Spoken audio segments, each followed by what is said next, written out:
جو ہے وہ کچھ دونوں جو صاحبزادے ہیں ان کے دو ہی بیٹے ہیں ان کے وہ یہاں موجود ہیں، تو آپ سے میں کنفرم کرنا چاہوں گا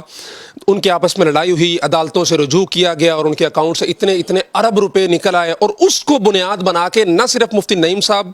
جامعہ بن نوریہ عالمیہ بلکہ پاکستان بھر کے دینی مدارس کو دین بیزار طبقے کی طرف سے تنقید کا نشانہ بنایا گیا، ٹارگٹ کیا گیا، اور دینی طبقے کو بدنام کرنے کی ایک مذموم اور منظم کوشش اور سازش کی گئی۔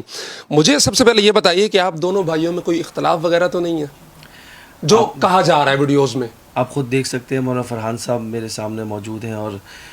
ہم مختلف ممالک میں سفر بھی ساتھ کرتے ہیں۔ جی وہ اور اسی تصویروں میں طرح نظر آتا ہے، تصویروں میں تقاریب آپ نے میں دیکھا، آپ دونوں بھائی ماشاءاللہ ساتھ ہوتے ہیں۔ ہم جرمنی ساتھ گئے، ہم ساؤتھ افریقہ ساتھ گئے، اور اسی طرح ہم پیرس ہم لوگ ساتھ گئے، ہماری تصاویر موجود ہیں۔ بالکل۔ اچھا وہ اب کہا جا رہا ہے کہ کوئی مفتی نعیم صاحب کوئی 5 ارب روپیہ اپنے اکاؤنٹس میں چھوڑ کے گئے اور وہ اتنا پیسہ انہوں نے اکٹھا کیا، تو وہ کیا حقیقت ہے؟ کچھ وہ عدالتی ایفیڈیوٹ بھی چل رہے ہیں؟ دیکھیں، سب سے پہلے تو میں قرآن کی آیت آپ کو پڑھ کر سناؤں گا کہ دیکھیں قرآن میں صاف طور پر یہ ہے، یا ایھا الذین آمنوا ان جاءکم فاسق بنبأ فتبینوا، واضح طور پر قرآن کی اس آیت میں ہمیں ایک میسج اور ایک پیغام دیا گیا ہے کہ جہاں کوئی خبر آپ تک پہنچے تو جب تک اس کی تصدیق نہ ہو اور اس کا ثبوت آپ کے پاس نہ ہو، اس کو نہ پھیلانا چاہیے اور نہ اس پر یقین رکھنا چاہیے، نہ اس پر اپنا ذہن بنانا چاہیے۔ تو بڑے افسوس کے ساتھ یہ کہنا پڑتا ہے کہ ہمارے معاشرے کے اندر سوشل میڈیا کو بہت غلط استعمال کیا جا رہا ہے۔ سوشل میڈیا میں جو جھوٹ ہے اس جھوٹ کو اتنا پھیلایا جاتا ہے کہ وہ بھی سچ لگنے بریکنگ لگتا نیوز ہے۔ اور سب سے پہلے ریٹنگ کے چکر میں بس پھیلاتے چلے جاؤ اس کو۔ بالکل وہ جھوٹ جو ہے وہ سچ لگنے لگتا ہے۔ تو اسی طرح ہمارے ساتھ بھی ہوا کہ وہ جھوٹ کو اتنا پھیلایا گیا۔ وہ واقعہ اس طرح تھا کہ والد صاحب کے انتقال کے بعد کسی بھی گھر میں کسی کا انتقال ہو تو سکسیشن سرٹیفکیٹ جو ہے نا وہ بنایا جاتا ہے، اور اس کے لیے کورٹ میں پیشی ہوتی ہے، کورٹ میں تمام پوری فیملی کو جانا پڑتا ہے۔ اس میں پوری فیملی ہماری پوری فیملی کورٹ گئی، وہاں پر پیش ہوئے، اور جو ہمارے اکاؤنٹس تھے ان اکاؤنٹس کے اندر جو بھی سرمایہ اس میں رکھا ہوا تھا، جو بھی اس میں اکاؤنٹس میں فگرز موجود تھے، اور تو وہ فگرز ہمیں وہاں پر جا کر پیش ہونا پڑا، اور پھر اس اکاؤنٹس کے جو فگرز جن کو آپ 5 ارب کہہ رہے ہیں یا 50 ارب کہہ رہے ہیں، سب سے پہلے میں تو ناظرین کو میں یہ کہنا چاہوں گا کہ بھائی آپ وہ فگرز دیکھ تو لیں، وہ جو ڈیسیمل لگا ہوا ہے، جو پوائنٹ ہے اس کے پیچھے کے جو فگر ہیں 47 جو ہے، اس کو بھی انہوں نے اس میں شامل کر کے اس کو 5 ارب بنا دیا انہوں نے۔ اب بات یہ ہے کہ جو پڑھا لکھا آدمی ہے اگر وہ بھی اس طرح کی بات کرتا ہے کہ 5 کروڑ کو وہ 5 ارب پڑھتا ہے یا 50 ارب پڑھتا ہے، تو یعنی وہ جو رقم ہے اس پہ لکھی وہ 5 کروڑ ہے؟ جی 5 کروڑ 34 لاکھ 14 ہزار کچھ اور روپے ہے۔ جتنا بڑا یہ ادارہ ہے، الحمدللہ ہم نے وزٹ کیا پچھلی دفعہ سارا، اور جتنے بیرون کے طلبہ یہاں پڑھتے ہیں، 5 کروڑ تو میرے خیال اس ادارے کا 2-1 ماہ کا خرچ ہوگا۔ اب میں آپ کو بتاؤں کہ مولانا فرحان صاحب ہمارا اکاؤنٹس دیکھتے ہیں، یہ خود آپ کو بتائیں گے کہ ہمارے ماہانہ اخراجات 5 کروڑ کی جو رقم ہے وہ 5 کروڑ، وہ جو میں یہ نعمان صاحب جس طرح فرما رہے ہیں کہ بات ایسے ہی ہے کہ جیسے 5 کروڑ 34 لاکھ کو 5 ارب اور 53 کروڑ اور اس طرح کے فگرز لیے جا رہے ہیں، لیکن وہ 5 کروڑ 34 لاکھ، آپ کو اندازہ ہونا چاہیے کہ اس وقت جامعہ بن نوریہ میں 5000 طلبہ 53 ممالک کے یہاں پہ اس وقت رہائش پذیر ہیں، اور 250 کے قریب فیملیز ہیں جو کہ بن نوریہ کے اندر رہتی ہیں، اور ہمارا جو مہینے کا جو ایکسپنس ہے وہ تقریباً 2 کروڑ 25 لاکھ روپے ایک مہینے کا خرچ ہے،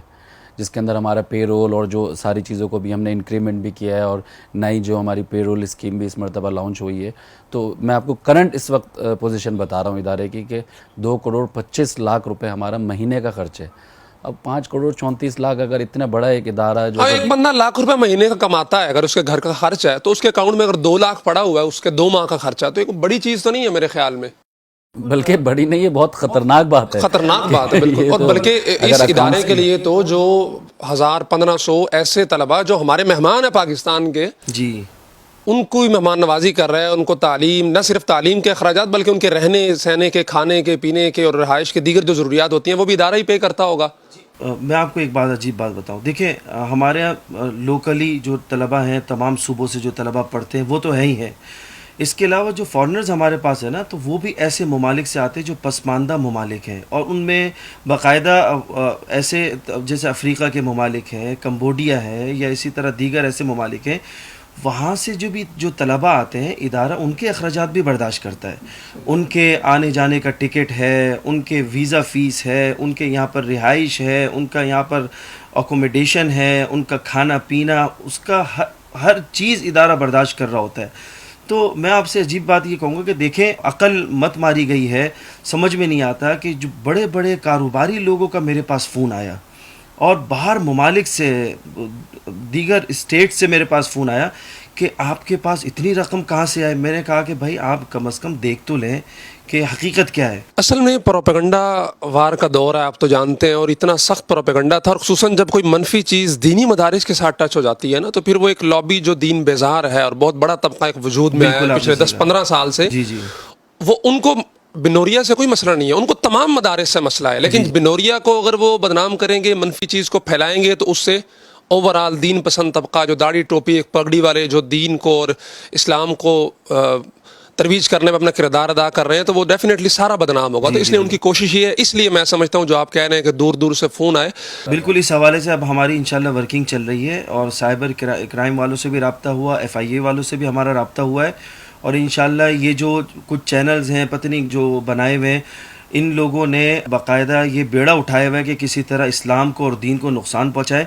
اور ہم نے باقاعدہ ہر جانے کا اس حوالے سے جو ہے نا ہم نے سو بھی کیا ان لوگوں پر، اور انشاءاللہ مزید منظر عام پر بھی ہم لے کر آئیں گے، اور ہم کورٹ میں بھی جائیں گے، اور اسی طرح جہاں تک ہو سکے گا انشاءاللہ ہم جائیں گے، اس طرح چھوڑیں گے نہیں ہم، کیونکہ یہ ابھی کا نہیں، یہ مسئلہ ابھی سے نہیں ہے، بلکہ یہ تسلسل جامع بن نوریہ کے ساتھ والد صاحب کے زمانے سے چلتا ہوا رہا ہے، کہ آپ ہمارے جو فتوے ہیں، بن نوریہ واحد ادارہ تھا جنہوں نے آن لائن فتووں کا نظام سب سے پہلے بنایا۔ اب ہمارے جو فتوے ویب سائٹ پر جو ڈلے ہوئے ہوتے تھے تو ان میں اس کو مینیپولیٹ کر کے ملمہ سازی کر کے اس کے اندر ایسا کر کے جو ہے نا فتووں کو منتشر کیا جاتا تھا، تو یہ اب سارے معاملات کو ہم انشاءاللہ اب دیکھ رہے ہیں، اور انشاءاللہ آپ دیکھیے گا بہت جلد انشاءاللہ آپ کو خبر دیں گے کہ ان لوگوں کو منظر عام پر ایسے لوگوں کو لے کر آئیں گے ہم۔ اچھا آپ نے دیکھا ہوگا کہ جو رومرز پھیلی ہوئی ہیں، جو پیپر فلوٹ کر رہے ہیں پورے سوشل میڈیا پر، میں آپ کو اصل پیپر دکھاتا ہوں کہ اصل پیپر کون سا ہے۔ یہ آپ کے اس چینل کے ذریعے سے یہ دیکھیے، یہ ہے اصل پیپر۔ اس میں آپ یہ دیکھیے کہ 5 کروڑ 34 لاکھ کا یہ فگر ہے اس میں، اور اس میں یہ ڈیسیمل لگا ہوا ہے، اور کس طریقے سے اس کو مینیپولیٹ کیا جا رہا ہے۔ بہت شکریہ مولانا وقت دینے کے لیے۔ ناظرین یہ جو گفتگو تھی ساری، یہ صرف روشن دماغوں کے لیے ہے، ان لوگوں کے لیے ہے کہ جن تک جب حق اور سچ پہنچ جائے وہ اس کو قبول کرنے میں ہچکچاتے نہیں ہیں، اور وہ تمام لوگ جنہوں نے ایک پروپیگنڈا وار کے اندر اپنا حصہ شامل کیا، بغیر تحقیق کے، بغیر حق اور سچ کو سمجھنے کی کوشش کرنے کے، ان کے لیے ضروری ہے کہ جہاں پہ انہوں نے اس پروپیگنڈا کو پھیلانے میں اپنا کردار ادا کیا، تو اب اس سچ کو بھی دوسرے لوگوں تک پہنچانے میں اپنا کردار ادا کریں۔ تمام تفصیلات، تمام حقائق آپ حضرات کے سامنے آ چکے ہیں، اور خصوصاً ایک شخص جو دنیا سے چلا گیا ہے وہ چاہے گناہ گار بھی ہو، تو ہمیں احادیث کے اندر یہی حکم ہے کہ اس کی برائیوں کو یاد کرنے کے بجائے اچھائیوں کو یاد کیا جائے، چاہے کہ ایک ایسا شخص جس نے دین کی ترویج کے لیے اتنا بڑا کنٹریبیوشن کیا ہو، نہ صرف پاکستان میں بلکہ یہاں کے جو فاضلین ہیں وہ دنیا بھر کے اندر اسلام کی آبیاری میں مصروف عمل ہیں، اور تاحال اس شخص کا لگایا ہوا یہ گلشن ہرا بھرا ہے اور اسلام کی خدمت میں مصروف عمل ہے۔ اجازت دیجیے اپنے میزبان عمار خان یاسر کو، اور دیکھتے رہیے فوکس میڈیا۔ بہت شکریہ۔